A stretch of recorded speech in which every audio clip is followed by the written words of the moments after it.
I'd say probably what got me into finance was a complete lack of understanding of what it was. Possibly if somebody had explained to me what it was, I wouldn't have done it. And when I arrived, my first job was with Morgan Stanley. I got lucky. I got an off-cycle analyst opportunity. Now, you know what the analyst programs are like getting into investment banks. It's a complete bun fight. You start with thousands of people. You end up with one getting a job, and it's completely impossible to get anything. I came in when they just were looking for one guy to do oil, gas, and chemical corporate finance. They needed one person. I showed up just when they needed him.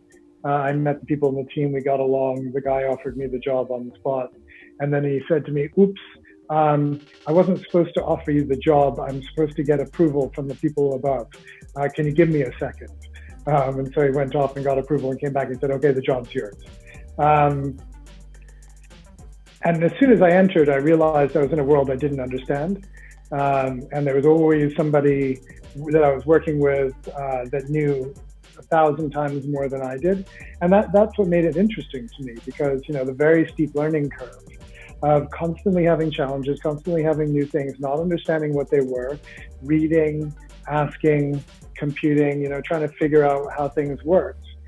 That's really what kept me fresh. And throughout, I spent 18 years at Morgan Stanley, and you'd say, wow, 18 years at an investment bank, didn't you get bored? Well, I did something different every 2-3 years. I moved all over the firm. I started in corporate finance. I went to capital markets. I moved into fixed income. I did sales, trading, electronic, technology strategy, electronic trading, multi-asset class, structured products. I moved into equities before we set up, an ETF business, which became Source.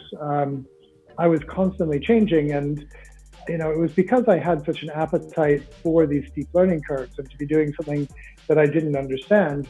I think fundamentally, I always overestimated what people around me knew, which was good because it meant I kept pushing myself and I held myself to a very high standard on what I should know and what it seemed other people knew and I didn't know.